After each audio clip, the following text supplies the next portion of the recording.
Anda masih bersama kami di Presisi Utama. Pemirsa, penangkapan teroris NII di Tangerang, Banten ini membuka mata bahwa potensi gerakan-gerakan yang ingin memisahkan diri dari NKRI masih ada. Dan kita saat ini sudah terhubung dengan Ken Setiawan, pendiri NII Crisis Center yang juga sebagai mantan anggota dari NII. Halo, selamat malam Pak Ken. Halo, selamat malam. Assalamualaikum. Waalaikumsalam warahmatullahi wabarakatuh. Pak Ken, terima kasih sudah bergabung bersama kami di Presisi Utama. Pak Ken, ini kan Densus 88 sudah menangkap begitu. Salah satunya ini adalah 5 teroris yang memang dilihat ini sebagai bagian dari NII begitu. Mungkin bisa diceritakan Pak, ini organisasi NII ini sebenarnya apa dan bagaimana pengalaman Anda pada saat Anda masih tergabung dalam organisasi itu? Ya, NII itu adalah Negara Islam Indonesia yang kita kenal dalam sejarah namanya DITII ya. Oleh masyarakat, organisasi dianggap sudah vakum, sudah tidak ada, namun ini ideologi ya, tidak akan pernah mati, dia akan berkembang mengikuti zaman. Sementara ini NII hanya dianggap sebuah paham, pemikiran yang ingin menggantikan negara, sementara belum dianggap bahaya oleh negara. Namun saat ini kemarin kita dikagetkan oleh penangkapan Densus 88, ada 16 di Sumatera Barat, ada juga di Tangerang yang memang terafiliasi dengan kelompok NII. Kita apresiasi Densus, ini yang buktikan bahwa ideologi NII tidak akan pernah mati. Justru ketika media tidak mempublikasikan, gerakan ini kan gerakan underground. Berbeda dengan kelompok seperti HTI yang mengkampanyekan khilafah. Kelompok NII ini cenderung lebih bisa menyembunyikan jati diri. Dia menjadi bunglon di masyarakat, sehingga jangankan aparat, jangankan pemerintah, keluarganya sendiri pun ketika salah satu kerabatnya, salah satu putranya misalnya terlibat, kadang-kadang orang tua juga nggak tahu. Jadi ini seperti virus yang masuk ke masyarakat, jadi ini bisa menimpa siapa saja, dan memang banyak sasaran yang paling difokuskan adalah anak-anak muda yang sedang mencari jati diri, yang sedang punya semangat, sehingga ketika disampaikan dengan doktrin-doktrin latar belakang agama, dibenturkan dengan negara, banyak anak-anak muda terpapar dan akhirnya bergabung ke sana. Baik Pak Ken, tadi dikatakan ini kan anak-anak muda ini sebagai target sasaran empuk begitu ya. Nah, apakah paham-paham yang diberikan ini memang paham-paham Islam saja atau memang ada kandungan paham radikal di dalamnya? Sebenarnya di kelompok NII ini agama sebagai kedok saja. Mereka sebenarnya dididik menjadi seorang negarawan karena mereka menganggap negara ini tidak berkonsep hukum Allah. Jadi mereka harus ganti negara ini dengan negara yang berdasarkan syariat Islam, hukum Islam. Jadi mereka katakan dalam doktrinnya ada istilah pohon ya, akarnya mangga, batangnya mangga, buahnya mangga. Jadi mereka digabung dengan surat di Al-Quran, masuklah ke dalam Islam secara kafah. Jadi orang Islam harus tinggal di negara Islam menggunakan hukum Islam. Jadi satu paket ini yang menurut mereka tidak bisa ditinggalkan. Jadi inilah doktrin-doktrin agama dibenturkan dengan negara, dengan kondisi hari ini bahwa dianggap pemerintah zolim, bahwa pemerintah menghalang-halangi mereka dari membangun sebuah paradigma baru yang berdasarkan hukum Islam. Ya, korban-korban ini kadang tidak diberikan kesempatan berpikir itu banyak. Nanti ada perbandingan, bagus mana ciptaan manusia dengan ciptaan Tuhan, bagus mana Quran dengan Pancasila, bagus mana pemimpin kita dengan Rasulullah. Ya jomplang. Nah, mereka selalu menggambarkan kondisi-kondisi khilafah, kondisi-kondisi negara yang tegak hukum Islam. Ya, sehingga ya pasti jomplang. Nah, anak-anak muda ini tidak diberikan kesempatan berpikir, hitam, putih, pokoknya benar, salah, beriman, kafir. Mau milih yang mana? Nah, ini yang terjadi. Makanya anak-anak muda yang kurang literasi, kurang membaca, kurang kritis, akan mudah sekali terpapar ke sana. Baik Pak Ken, apakah paham jihad ini juga dimasukkan ke dalam sini? Artinya kan ini bisa dikatakan mungkin kontra dengan pemerintah begitu, kontra juga dengan NKRI. Apakah memang jihad ini juga didoktrin seperti itu? Ya, jihad dalam kelompok NII ini kan menjadi satu paket. Doktrin mereka kan iman, hijrah, jihad. Iman adalah meninggalkan berhala. Yang dimaksud berhala di sini adalah Pancasila, karena dianggap sumber hukum selain hukum Tuhan. Jadi nanti anggota baru ditanya, orang Islam sumber hukumnya apa? Quran. Republik Indonesia, sumber hukumnya apa? Pancasila. Berarti kamu masih punya 2 sumber hukum. Berarti kamu belum beriman, kamu masih kafir. Harus menolak, mengingkari dan meninggalkan Pancasila, baru nanti dianggap sebagai orang yang beriman. Lalu ketika sudah beriman, nanti konsep yang kedua ternyata belum bisa menegakkan hukum Islam. Yang kedua hijrah ke sebuah negara baru namanya Negara Islam Indonesia atau Khilafah. Nanti ada sumpah setia. Dan ternyata ketika hijrah pun belum bisa menegakkan hukum Islam. Yang ketiga adalah jihad. Jihad ya, dalam kelompok NI dianggap sebagai sebuah perang. Bagaimana menegakkan program negara dan yang menghalang-halangi mereka biasa dianggap sebagai musuh. Termasuk dalam hal ini Densus 88, polisi. Karena bahasa mereka polisi itu memadamkan cahaya Allah. Jadi membunuh polisi apalagi di bulan Ramadan itu dianggap sebagai jihad yang utama. Menurut mereka. Artinya target ini bisa kita katakan sebagai korban gitu ya Pak Ken. Nah korban ini berarti tidak hanya diintervensi saja, namun memang didoktrin luar biasa begitu sampai akhirnya mereka memiliki ideologi yang sama. Ya, awalnya mungkin agak meragukan, tapi mereka menggunakan pola screening, misalnya satu korban 5 perekrut. Satu korban ini misalnya hobinya fotografi. Mereka siapkan 5 orang yang suka fotografi, ngobrol nyaman, sehingga mereka akhirnya korban tertarik. Saya gambarkan seperti ini dialog mereka. Satu korban itu menjual kucing Anggora di pasar. Ketemu dengan 5 orang yang pengen beli nggak punya dana. Disetting bahwa ini adalah anjing. Orang pertama bertanya, wih anjingnya bagus ya? Terus yang punya kucing bilang, bukan ini kucing Anggora. Nah, orang kedua setting lagi dibuat bertanya, berapa harga anjingnya? Bukan, ini kucing. Orang ketiga, orang keempat, kelima mengatakan bahwa ini adalah anjing. Akhirnya yang punya kucing ragu, jangan-jangan anjing. Karena semua orang mengatakan bahwa ini adalah anjing. Nah, di kelompok NI yang disugesti bukan binatang. Ini kitab suci, kamu melawan kitab suci. Berarti kamu orang kafir. Kamu melawan Tuhan, melawan Allah. Sehingga ya ketika bicara dengan ayat-ayat, korban ini yang banyakkan anak muda tidak berani membantah karena dianggap nanti melawan hukum Allah. Nah, dari proses ini, anak muda ini akhirnya mengikuti, mendengarkan. Lalu diputuskan komunikasi dengan lingkungannya. Nggak boleh ngomong kepada teman, kepada keluarga, karena ini adalah berita Muhammad. Jadi Nabi Muhammad itu ketika di Mekah menyampaikan dakwah itu nggak boleh. Dibilang tukang sihir, tukang tenun, bahkan dilemparin batu sampai berdarah-darah. Nah, orang baru ini diancam seperti itu. Kalau kamu cerita ke keluarga, kamu dianggap sebagai teroris. Jadi jangan sampaikan ke keluarga, ke teman. Artinya memang sudah dipersiapkan dengan matang sekali ya oleh para perekrut ini begitu Pak Ken. Pak Ken ini menarik sekali. Dulu Anda pernah masuk atau tergabung dalam organisasi ini.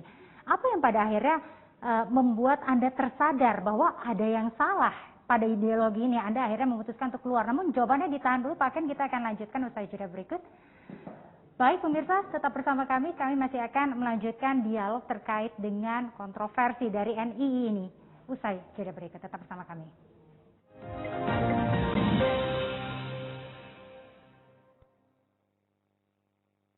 Terima kasih Anda masih bersama kami pemirsa. Saat ini kita masih akan berdialog dengan Ken Setiawan, pendiri NII Crisis Center dan juga sebagai mantan anggota dari NII. Ya Pak Ken, kita akan lanjutkan kembali bagaimana pada akhirnya Anda memutuskan keluar dari NII Pak.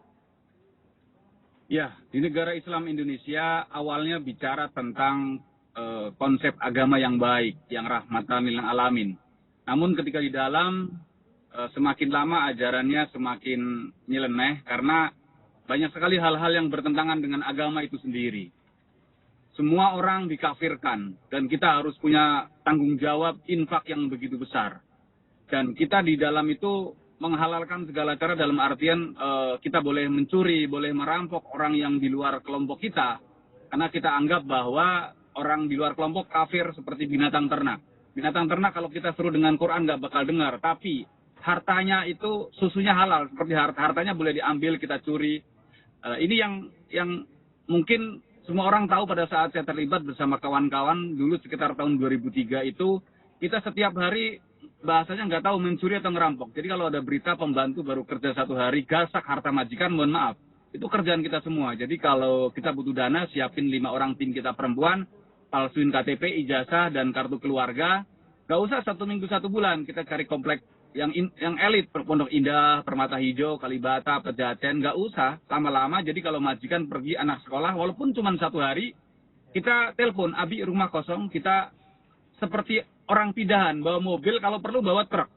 Kita anggap itu harta orang kafir, nggak apa-apa kita curi dan kita jual dengan harga yang murah, misalnya karena nggak ada surat-suratnya. Jadi kita melakukan kriminal atas nama agama. Dan banyak sekali hal-hal termasuk bagaimana legalisasi kriminal, legalisasi yang selalu mengatasnamakan agama. Misalnya, bicara negara Islam memang nggak boleh mencuri, nggak boleh, tapi teknisnya kita mencuri. Nggak boleh pacaran, nggak boleh berzina. Nah, faktanya kalau kita punya dana, nanti ada proses istighfar di NII. Jadi ada proses hukum namanya tahkim. Jadi kalau kita dipasal dengan pasal sekian, kena hukuman, mau dirajam atau mau dibayar denda gitu kan, karena telah melakukan zina. Akhirnya ya sudah bayar denda, bayar 2 juta, dosanya hilang. Nah ini kan seperti hanya legalisasi zina atas nama agama. Jadi ini banyak terjadi. Hidup di dalam dunia sendiri begitu ya Pak Ken ya? Ya, bahkan beberapa mantan NI membuat buku kisah nyata, Tuhan izinkan aku jadi pelacur. Jadi untuk mencari infak, dia tidak berani melakukan kriminal sehingga akhirnya melakukan jual diri untuk mendapatkan infak, menegakkan negara Islam. Nah ini kan berbanding terbalik dengan agama kok sepertinya jahat sekali. Berapa tahun Pak Ken Anda tergabung dalam NII ini? Kurang lebih 3 tahun.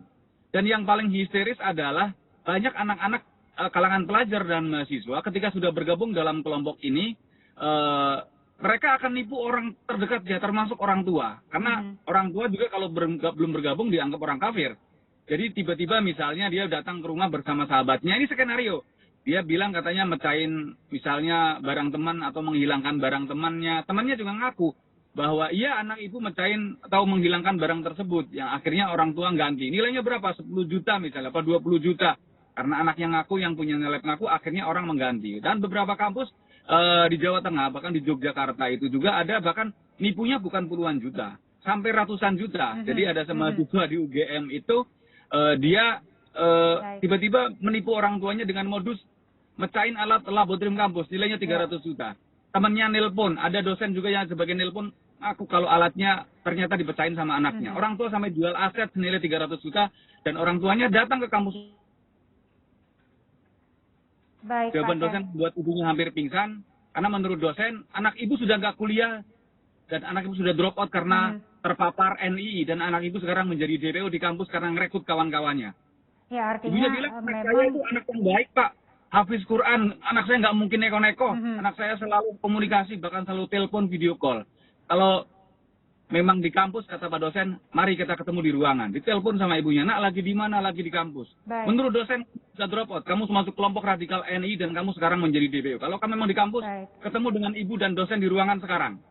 Baik Pak Ken, artinya memang ajarannya jauh sekali dengan ajaran Islam yang sesungguhnya. Pak Ken, NII ini kan sepertinya kayak hilang, kemudian timbul lagi begitu. Kita sudah lama sepertinya tidak mendengar NII, namun ternyata baru-baru ini sudah 5 begitu yang ditangkap oleh Densus. Apakah memang cara kerjanya seperti ini Pak? Hilang, timbul begitu? Ya, mereka kan gerakan underground. Ketika media tidak publish, justru mereka semakin kencang. Di Sumatera Barat 16 loh yang terkait NI. Di Tangerang 5. Dan kemarin di Lampung ada 30. Di Garut ada 59. Kemarin di Sumatera Selatan juga ada 15 lagi anak muda yang terpapar kelompok NI. Ini unik kelompok radikal NI ini. Orang yang sudah menjadi korban tidak mau banyak bicara karena menganggap ini aib. Rata-rata kan anak pintar, terpapar. Kamu anak pintar, kamu mau dibodoh-bodohin NI. Jadi mau cerita, malu. Terus kalau mau lapor ke polisi juga, anak-anak ini yang sudah menjadi korban, mau lapor aparat itu takut nanti akan diteror sama pelaku. Nanti siapa yang akan jamin keamanan saya dan keluarga kalau saya lapor polisi. Jadi makanya tidak banyak yang lapor ke aparat. Karena tadi, satu dilematis menganggap ini aib. Yang kedua takut diteror seperti kasus narkoba. Ya ini yang jadi masalah. Baik Pak Ken, ini terakhir Pak Ken. Anda kan sebagai pendiri dari NII Crisis Center begitu. Apakah Anda sudah inline dengan pemerintah? Karena pemerintah kan juga pasti punya program untuk pemberantasan terorisme. Ya, kita sinergi juga dengan pemerintah dalam artian pencegahan masalah bahaya radikalisme. Namun permasalahannya adalah ketika belum mengarah kepada sebuah tindakan terorisme yang hanya sebuah paham saja, pemikiran saja, belum bisa ditindak oleh aparat. Jadi di Undang-Undang Nomor 5 Tahun 2018 tentang pemberantasan terorisme hanya orang-orang yang sudah terafiliasi melakukan tindakan teroris yang bisa ditanggap. Jadi kalau cuman organisasinya seperti HTI, FPI, radikal, itu yang ditindak organisasinya. Maka kami bersama kawan-kawan mendorong agar negara ini segera membuat undang-undang yang melarang semua paham yang bertentangan dengan ideologi Pancasila, dan kita berharap Kementerian Agama juga segera membuat sertifikasi penceramah. Karena hari ini faktanya banyak sekali orasi-orasi keagamaan yang tidak menyejukkan, malah justru membuat kemarahan-kemarahan. Itu yang terjadi. Jadi kalau tidak tegas, ini berbahaya sekali karena paham mereka 24 jam bergerak, sementara mayoritas tidak menganggap ini bahaya. Baik, Pak Ken, terima kasih atas penjelasannya. Terima kasih juga Pak Ken untuk waktunya sudah bergabung bersama kami. Salam sehat selalu Pak Ken, selamat malam, selamat beristirahat.